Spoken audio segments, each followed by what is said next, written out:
Paragraf 1 itu ide pokoknya jagung itu adalah salah satu makanan pokok di Indonesia. Paragraf 2 itu bercerita tentang bagaimana perkembangbiakan jagung dengan biji. Lalu paragraf 3 itu menjelaskan tentang bunga jagung. Paragraf keempat itu menjelaskan tentang perkembangan bunga jagung sampai menjadi buah jagungnya. Dan paragraf yang terakhir itu adalah pemanfaatan jagung untuk manusia dan petani. Nah, ini ide pokok dari 5 paragraf tadi. Salah satu contoh tumbuhan yang berkembang biak dengan bunga adalah jagung. Tepung sari pada bunga jagung akan terbang ya, lalu akan jatuh di kepala putih yang terletak di bawah bunga pada pohon jagung lainnya. Ketika itulah terjadi pembuahan. Perkembangbiakan ini dinamakan perkembangbiakan generatif.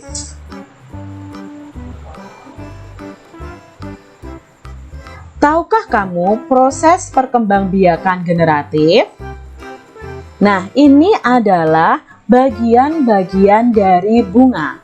Ada mahkota, ada benang sari, ada kelopak, dasar bunga, tangkai bunga, bakal biji, dan lain sebagainya. Nah, kita akan mencari tahu proses perkembangbiakan generatif. Perkembangbiakan generatif atau secara kawin terjadi melalui proses penyerbukan dan pembuahan. Perkembangbiakan generatif pada tumbuhan diawali dengan penyerbukan, yaitu melekatnya atau jatuhnya serbuk sari ke kepala putik. Setelah terjadi penyerbukan pada serbuk sari, tumbuh buluh serbuk sari yang akan menuju ke ruang bakal biji. Nah, di sini adalah ruang bakal biji. Kemudian serbuk sari akan masuk ke ruang bakal biji melalui buluh serbuk sari.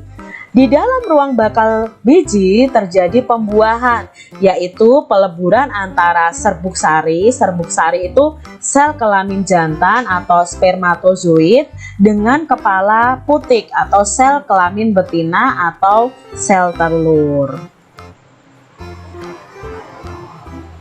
Hasil dari pembuahan adalah zigot. Jadi hasil dari pembuahan kepala putik dan benang sari itu adalah zigot. Nah, zigot ini berkembang menjadi lembaga. Lembaga berkembang menjadi bakal biji. Nah, bakal biji berkembang menjadi biji dan bakal buah. Kemudian bakal buah akan berkembang menjadi daging buah. Maka itu terbentuklah buah adik-adik. Jadi prosesnya ternyata lama juga ya adik-adik ya, melalui beberapa proses. Lembaga yang berada di dalam biji merupakan calon tumbuhan baru. Tumbuhan yang berkembang biak secara generatif antara lain padi, mangga, durian, dan jambu. Nah, ini adalah perkembangbiakan generatif. Bunga yang indah bukan hanya tumbuh di Indonesia. Indonesia itu terkenal dengan bunga bangkai ya, bunga bangkai, ada bunga anggrek bulan, ada bunga melati putih. Nah, negara-negara lain di sekitar Indonesia itu juga memiliki bunga yang cantik. Karena kondisi geografisnya hampir sama, bunga yang tumbuh juga tidak jauh berbeda. Bunga kembang sepatu itu juga tumbuh di Indonesia dan Malaysia. Bunga ini dapat digunakan sebagai pewarna. Di Malaysia, bunga kembang sepatu ini dinamakan bunga raya dan merupakan bunga nasional. Perhatikan bunga Kamboja pada gambar di samping. Bunga ini sering digunakan oleh masyarakat Bali untuk tari, lalu untuk kegiatan keagamaan. Nah, Dor campa atau bunga Kamboja dapat ditemukan di Indonesia dan Laos. Di negara tersebut, bunga ini digunakan untuk dekorasi upacara keagamaan dan penyambutan tamu. Malaysia, Laos, dan Indonesia hidup berdampingan. Maka karena ada persamaan dalam kehidupan sosial dan budaya, lalu terbentuklah suatu organisasi yang bernama ASEAN. Nah, ASEAN itu Persatuan Negara-Negara se-Asia Tenggara. Ada 10 negara yang tergabung dalam organisasi ini. Ya, kita akan pelajari 10 negara tersebut. Ini adalah logo dari ASEAN. ASEAN adalah sebuah organisasi internasional yang beranggotakan negara-negara di kawasan Asia Tenggara. Negara ini bersatu karena tadi ada persamaan letak geografis dan kemiripan budaya. Pada tahun 1967, ASEAN berdiri atas dasar Deklarasi Bangkok. Saat itu, tokoh-tokoh dari 5 negara yang terlibat dalam diskusi menjadi pencetus dan pendiri organisasi ini. Jadi, organisasi ASEAN ini terbentuk pada tahun 1967 di Deklarasi Bangkok. Nah, 5 pencetus dan pendiri dari organisasi ini adalah ini nih, dari Indonesia ada Malik.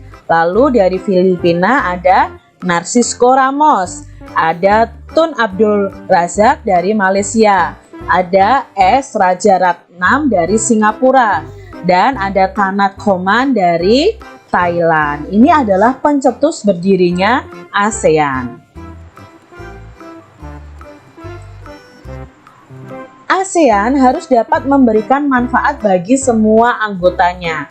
Untuk itu, berbagai kerjasama dilakukan untuk memajukan kesejahteraan semua anggota atau semua negara yang tergabung dalam ASEAN ini. Manfaat yang dirasakan oleh anggota ASEAN membuat semakin banyak negara yang kemudian bergabung dengan organisasi ini. Nah, urutan dari bergabungnya negara-negara anggota ASEAN adalah sebagai berikut. Awalnya ada 5 negara, yaitu Indonesia, Malaysia, Thailand, Singapura, Filipina yang bergabung pada tanggal 8 Agustus 1967 atau pada tanggal berdirinya ASEAN. Lalu berikutnya diikuti oleh Brunei Darussalam yang bergabung pada tanggal 7 Januari 1984. Lalu negara berikutnya yang bergabung adalah Vietnam pada tahun 1995. Laos dan Myanmar itu bareng nih bergabungnya bersama-sama, yaitu di tahun 1997. Yang berikutnya adalah negara Kamboja yang bergabung pada tahun 1999.